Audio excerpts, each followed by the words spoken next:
Hi, everybody, and welcome. My name is Eric Altman, sales engineer with Vodia Networks, and today I'm here with Yori Kasprzak with Brandywine, one of our most successful partners. And so we're going to talk a little bit about his history and Vodia's history with him and success and all of that. So with that, let's get started. So Yori, tell us just a little bit, just to get us started, a little bit about Brandywine and its history. I started the company back in 2002, originally as an outsourced MIS company.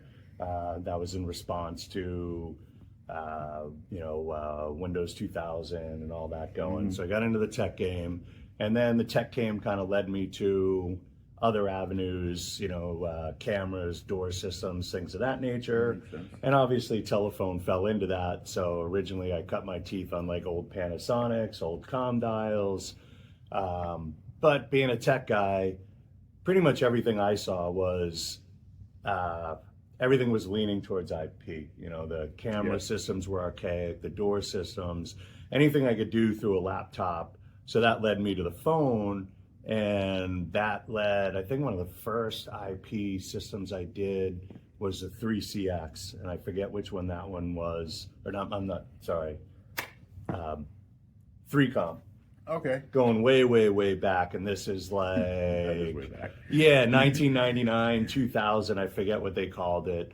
But anyway, got into that, and then started doing the building computers. I started off with the Snom phones. We were doing, Nice segue into Allworks was kind of in competition, so we were kind of going after that. And I liked it because I could just buy software. I loaded it on a computer. I had a lot of control over what my sales process was. And then back in those days, we were doing the Epigee and all the different, PRI interfaces, analog interfaces. And then slowly we started seeing the cloud thing kind of come in.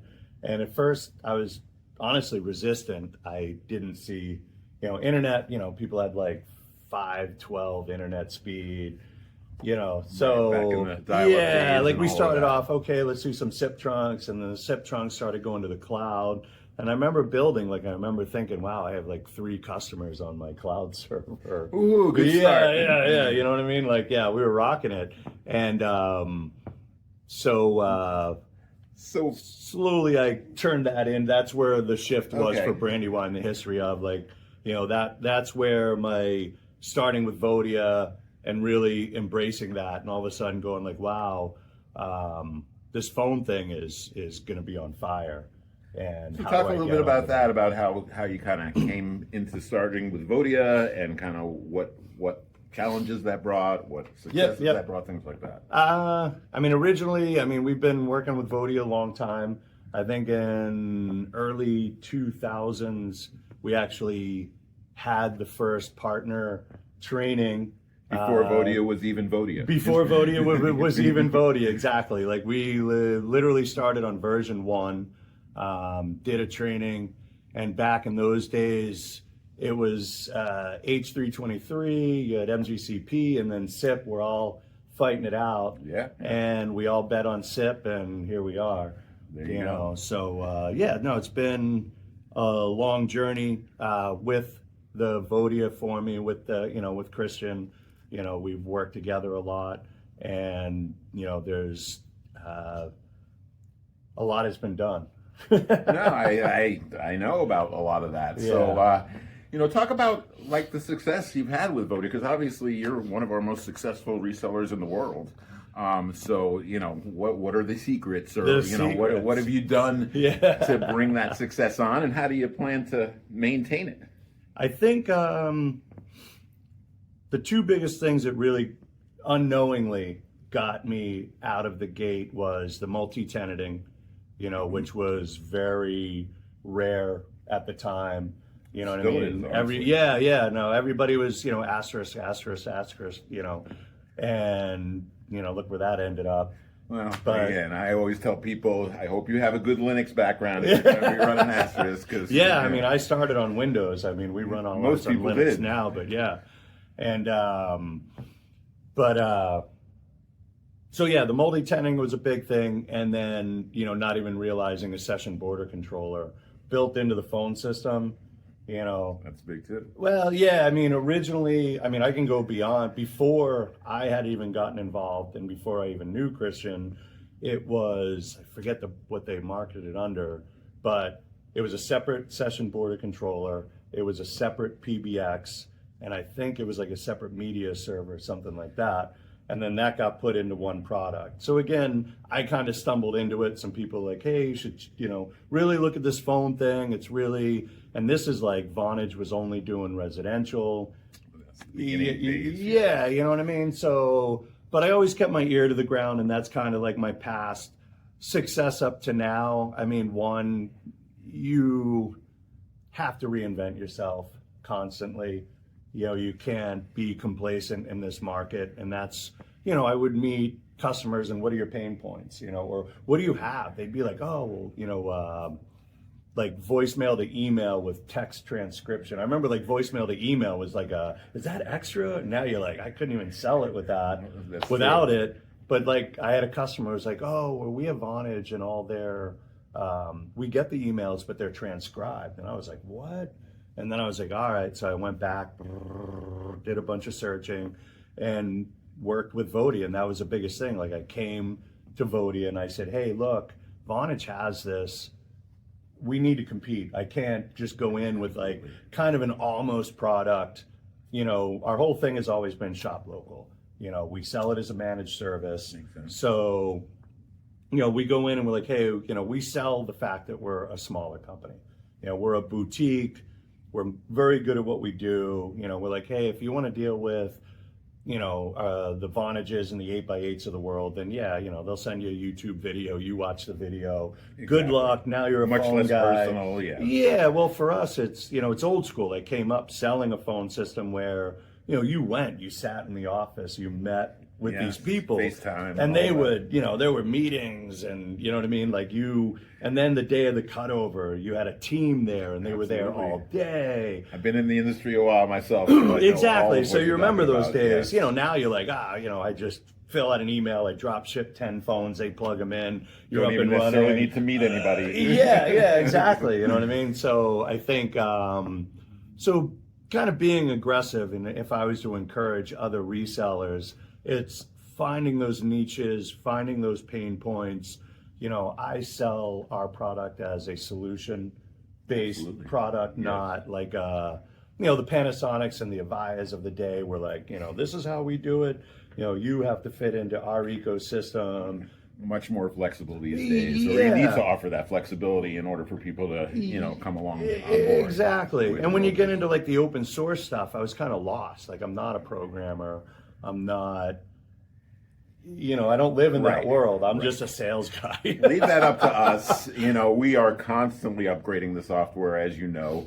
That's a good thing. That just means we're, adding things. You mentioned small company. I mean, we're a relatively small company too, but that means that we can get things done faster. And that's the benefit. Less hurdles to jump through to get things done. So, things move fast. And that's the thing is when you come into a situation and customers will say, well, my old system has this, and they got 300 extensions. You need to win this deal. Right. You know what I mean? So that's really been the big benefit with Vodia is their openness, is your openness to listening to what's out there, getting the feedback.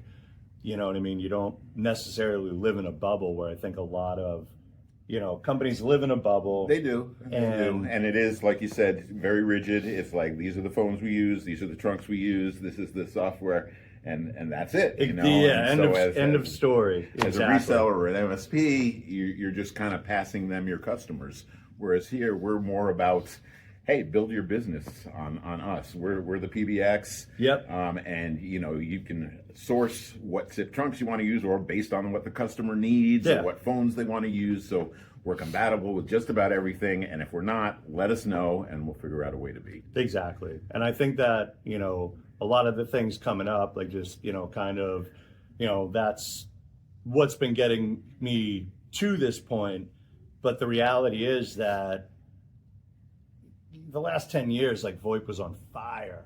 You know what I mean? Like everybody was switching. So now it's like, you find an old Samsung system, you're like, Right. what right, is that? Right. I mean, I don't think it's really settled down yet. I mean, VoIP is still going through the roof. There's still a lot of things that SIP can do, and that we're going to see happening. Just when you think like every feature is there, right? There's 10 other ones that others are doing. Yeah. No, there's definitely. I think the features are the biggest thing.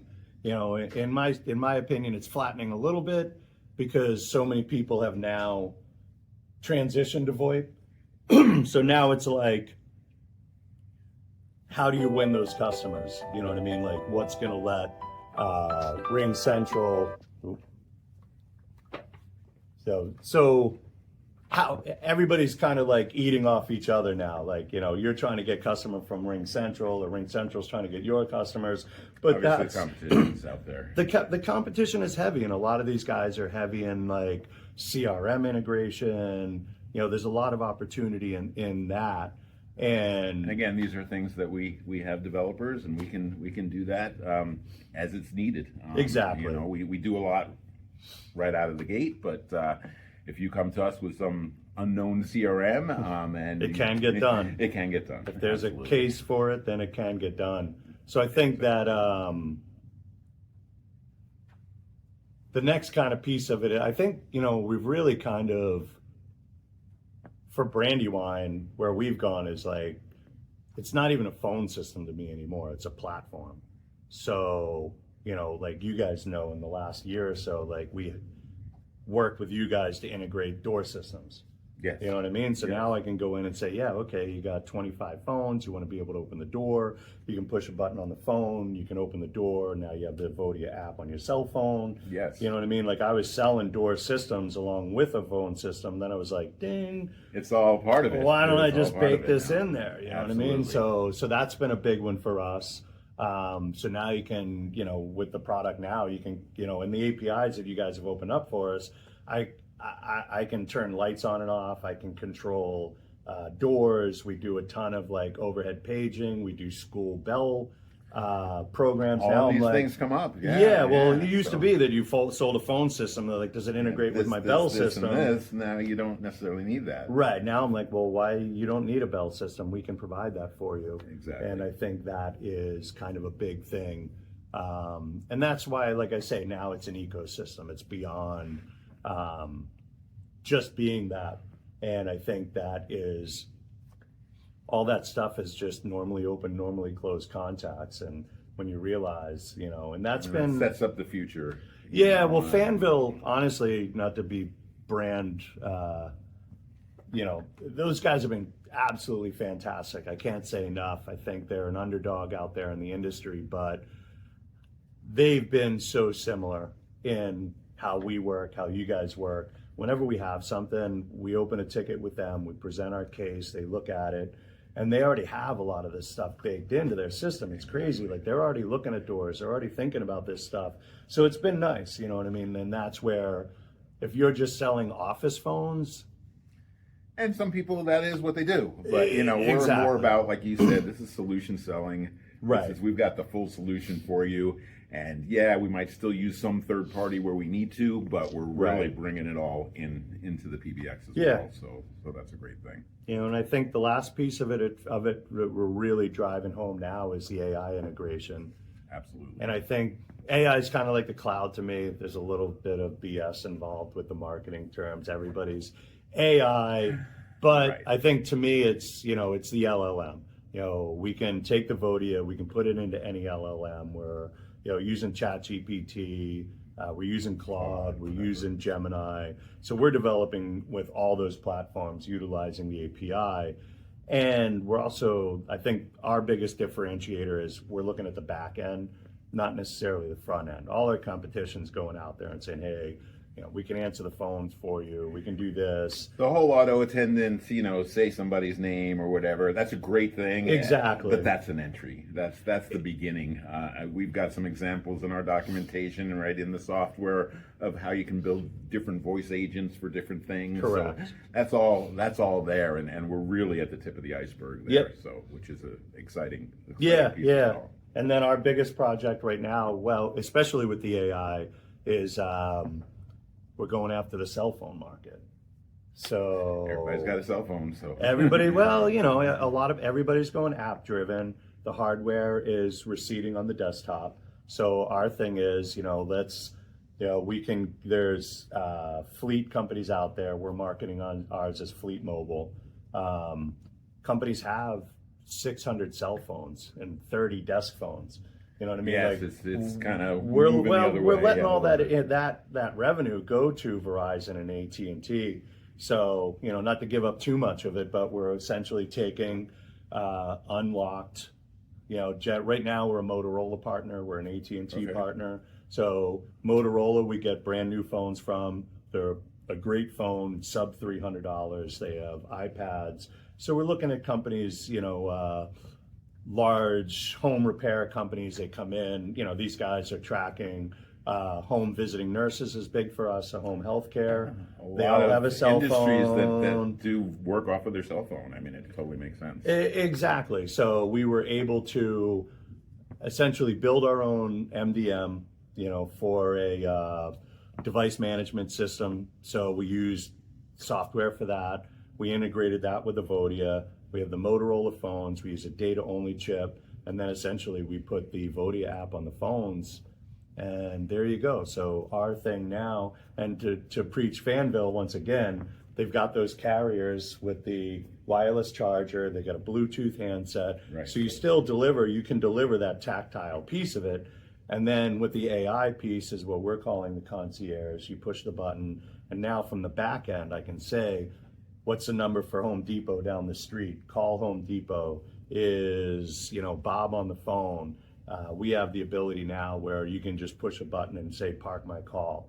I can say, park my call and call Bob, tell Bob he has a call on park one.